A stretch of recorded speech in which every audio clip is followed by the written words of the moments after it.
things off, I wanted to share with you the punch needles that I picked up. This is the Lavore adjustable punch needle. This is the 4mm here, and this is how you can adjust it. Just kind of move it down, twist it and move it down. And this is the 5mm. And in the box came the needle threader for both of them. So each box came with a needle threader, and I've already used this one. That's why it's a little bent. And then I also picked up this punch needle embroidery set. I have not opened this at all,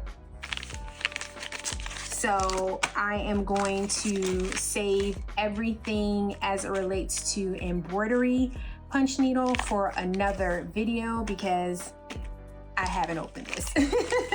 I've only been working with yarn and I've only done 2 projects, so I'll be sure to share the embroidery supplies that I picked up in a future video.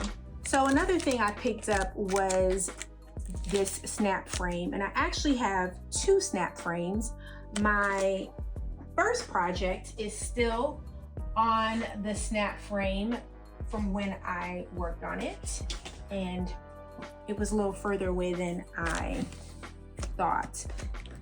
So here is my first project. If you want to hear all about it, check out the video in the cards. But this is a snap frame, plastic snap frame. This is a 8x8. This is 11x11. So this is what the frame looks like without the fabric.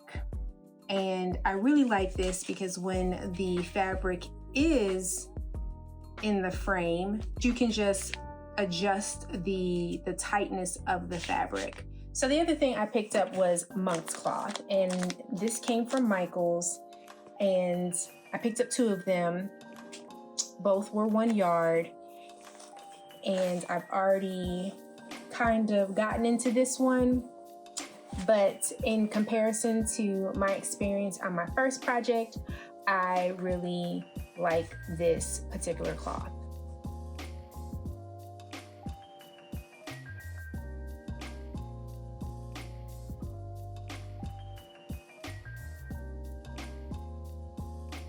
Now I have to figure out storage. So if you're not aware, initially my channel was all about planning. That's all I ever featured here on the channel, but I wanted to share some of the other things that I like to do and also try some new things. And so punch needling is new to me. And because I have planning supplies and because I have another hobby in addition to planning, which is not punch needling, I have all this stuff in my craft space. And so I have to find dedicated space and dedicated storage for my yarn. So that is my next thing to do to make sure that everything has its place. So I wanted to share these with you because I will be using them in future projects. However, I did not recently pick these up. I've actually had these for quite some time, for years actually, and they came 4 in a pack. I know you only see 3. The 4th one is coming. That is project number 2, and I'll show that to you in just a moment. But this is the monk's cloth on the largest hoop that I have, and I used masking tape because without it, the edges fray. Here is project number 2. I used painter's tape to secure the edges. So as I mentioned, I am new to punch needling, so I am literally figuring things out as I go, as I share content. And I do recall seeing that painter's tape or masking tape are good things to secure the edges. Now, I don't like how it looks really, but it got the job done and we're here now. So to complete this project, I used my Lavore 4mm punch needle. And because I am trying to understand punch needling and figure out the things that I have, how to use them, I decided to punch each level. So there are 7. My hands are a little slippery, but there's 7. And so if we go from the top down, it's 1 through 7. And so I decided to draw some lines on the back side of this, and I will insert a picture somewhere.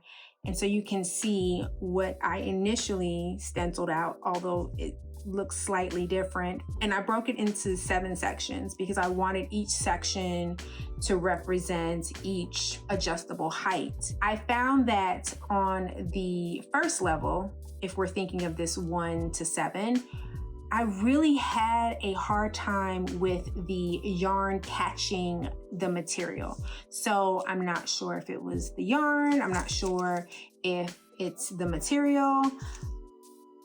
It could be me. I don't know, but 1 did not work for me. Like the loops would not stay. And so this orange actually is not a 1. I just decided to punch it because I wanted to make sure that the space was filled in. Oh, and see how this looks on the back side? I don't know why. I think it looks clean. It looks good in my personal opinion. So as I mentioned, the first level on this adjustable needle, it didn't hold. And so I had to come up with another option. And so I just punched this, and I think it was on level 3 or 4 when I punched this, and I punched this from the front, whereas everything else I punch needled it from this direction. So this is 2. This green right here is 2. This is a 3. My neon pink, my teal is the 4. My neon yellow is the 5.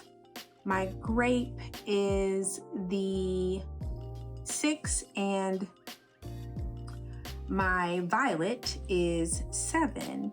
And so yes, I just wanted to test it out, see what it looked like, so that as I sit down to work on projects, I have a visual of what the different adjustments look like, and then I can make a determination on what I want to use. And so that was the purpose of this project, just to test it out and to have this as my guide as I move forward with my punching. And so in my next video, I will do something similar, but in that video, I'm going to cut the loops because I see people do that and I want to test it out and see how I feel about it. And again, be able to use that as a template, as a guide. So when I do real projects, I can determine if I want to incorporate that. And so this is all testing out, and I love how this came out. It came out much nicer than I anticipated. I still have to sharpen my technique, but it will come. This is only my second project. It will come, and I'm patient. I'll wait for it. I'm excited, and I'm just glad to be able to share this journey with you.